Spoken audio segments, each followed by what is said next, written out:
Fala galera, beleza? Eu sou o Rafa, sejam bem-vindos a mais um vídeo do Nerds ao Quadrado.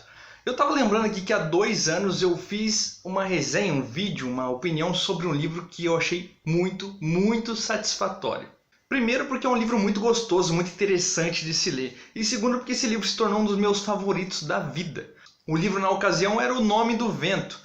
E agora eu tenho o prazer de trazer aqui para o canal um debate para a gente falar sobre o livro número 2 dessa trilogia da Crônica do Matador do Rei. Eu estou falando de O Temor do Sábio, de Patrick Rothfuss.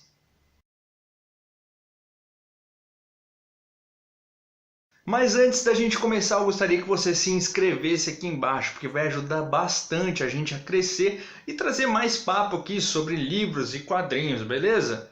Então beleza.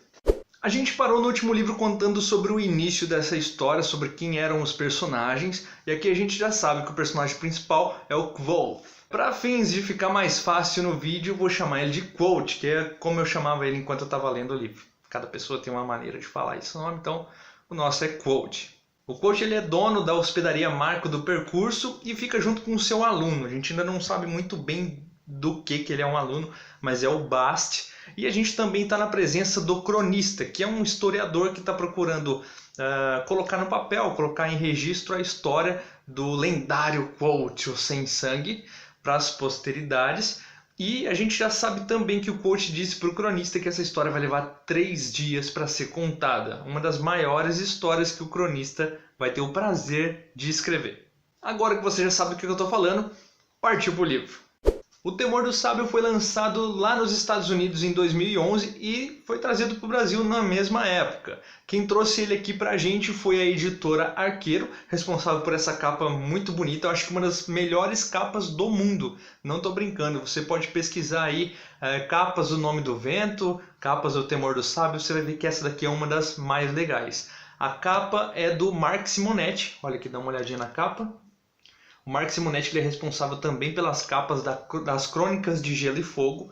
A tradução é da Vera Ribeiro e tem 960 páginas, além de ter aquele papel amarelinho que a gente gosta de ler de dia ou com a luz sem ficar cego no processo, que é muito importante. O Quote continua estudando na universidade, enquanto ele está contando a sua história, só que agora os estudos ficaram um pouco mais difíceis. E por quê? Lembrando que nesse vídeo você vai encontrar spoilers de O Nome do Vento. Então você tem 5 segundos para clicar aqui em cima no card, assistir o primeiro vídeo, ou melhor ainda, ler o livro e depois você volta aqui para a gente continuar conversando, beleza? Então tá avisado. Os estudos de Quote ficaram um pouco mais difíceis porque agora ele foi promovido a relar.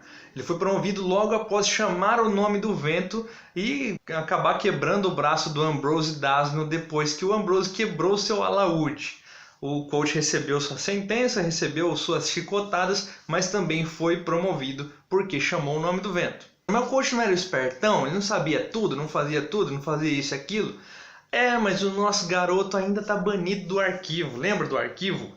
O cara entrou com uma vela dentro do arquivo da maior biblioteca do mundo, com conhecimentos imensuráveis, com pergaminhos raríssimos, correndo o risco de botar fogo em todo o conhecimento do arquivista Mor, que foi inclusive quem baniu ele do arquivo. Mas em contrapartida a gente tem que dar uma folga porque ele foi enganado pelo Ambrose. Então o Ambrose enganou ele, deu uma vela para ele e falou: não, vai lá ler os livros lá, você precisa levar essa vela porque lá é muito escuro.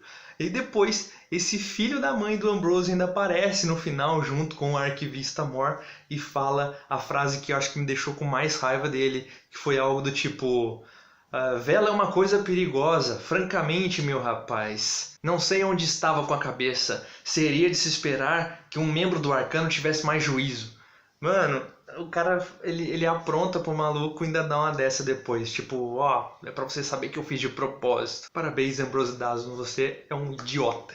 No segundo livro a gente vai acompanhar ainda o Quote na busca pelo Chandriano, em busca da vingança pela morte dos pais deles. A gente vai encontrar também ele buscando sobre os Amir, que eram os membros, os guerreiros da igreja que eram contra o Chandriano.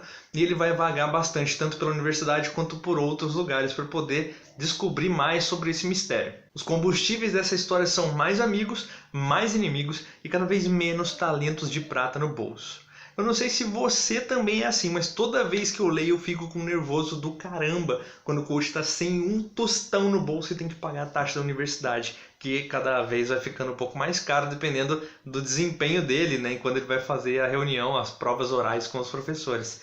E, cara, me dá muito nervoso isso, o cara durango lá e tendo que se virar para poder, sei lá, pegar dinheiro emprestado com a agiota, tendo que penhorar o alaúde, pegar de novo, dá sempre um nervoso, mas isso daí instiga mais a história, acho mais legal também. Eu acho incrível o rumo que o livro tomou e que ele está tomando com o Patrick Rothfuss, porque você consegue identificar bastante respeito dele pelos personagens, ele deixa o personagem ir onde o personagem tem que ir, não parece nada forçado, nada que ele planejou há muito tempo, o cara vai fazer isso, isso e aquilo.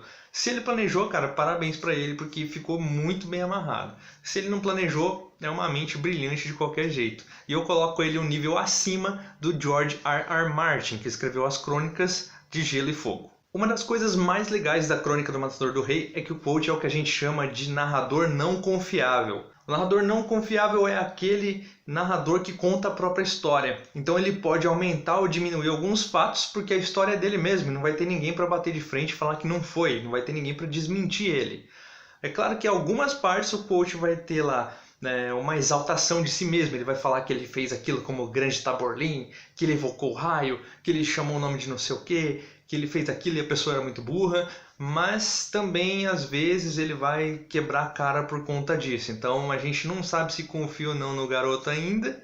E também ele tem muitas cenas de arrogância, né? Ele é bastante arrogante, às vezes ele é inteligente e sabe que é inteligente. Lá na contracapa do primeiro livro ele diz que o meu primeiro professor me chamou de Elir porque eu era inteligente e sabia disso. Então essa daí é uma das fraquezas do Quoth. Eu descobri também recentemente que tem uma parcela pequena, mas existe, de pessoas que odeiam o Quoth justamente por isso, porque o cara sabe fazer de tudo e tal. Mas para essas pessoas eu tenho uma recomendação. Leia Prince of Thorns. Esse é um livro que eu achei que foi muito mal feito o herói ser detentor de todo o conhecimento e saber tudo e fazer tudo.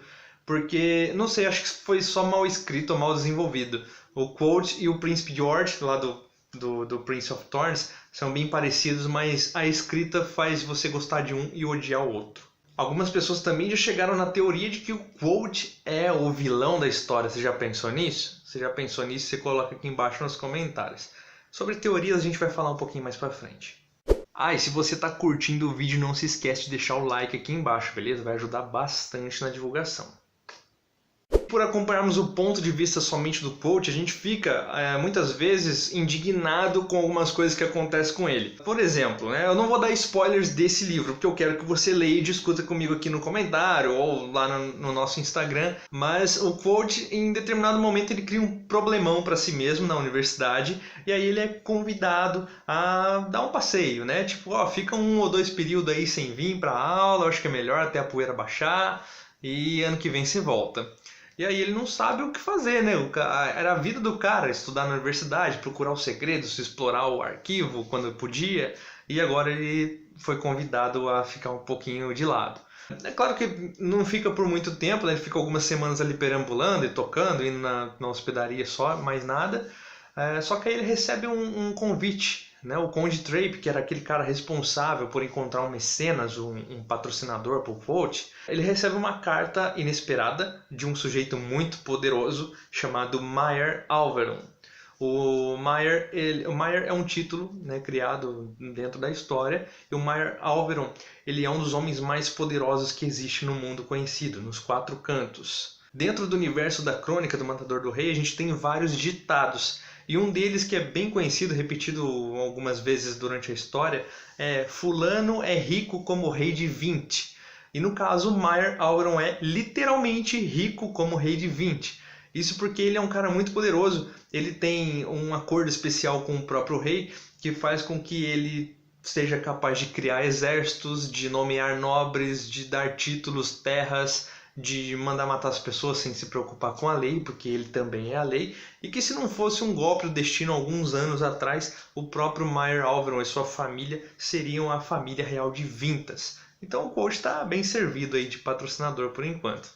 É legal também que a gente vai ter uma mudança de áreas, né? O Quoth vai sair um pouco da universidade, vai lá para Vintas conhecer, vai ter outras pessoas para conhecer, outra moeda, sistema de jogos de corte diferente que ele vai ter que aprender.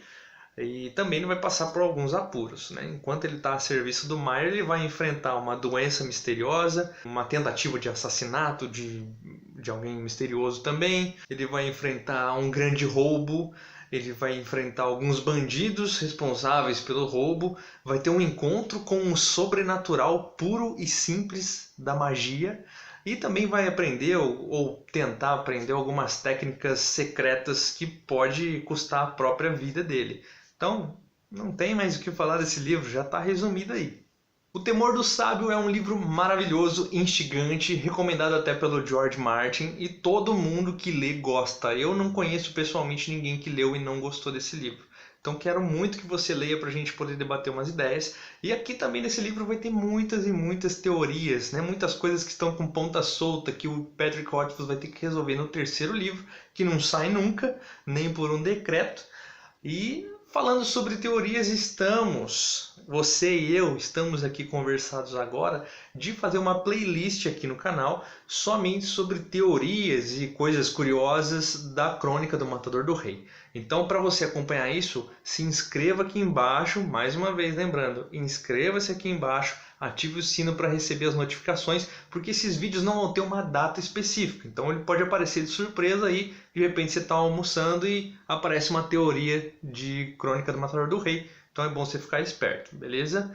Galera, então o vídeo de hoje é esse. Espero que você tenha gostado do vídeo, espero que você tenha ficado curioso com esse livro, espero que você já tenha lido esse livro e não se esqueça nunca dos temores do sábio. O mar na tormenta, uma noite sem luar e a ira do homem gentil. É isso aí, galera. Valeu, até a próxima, até mais.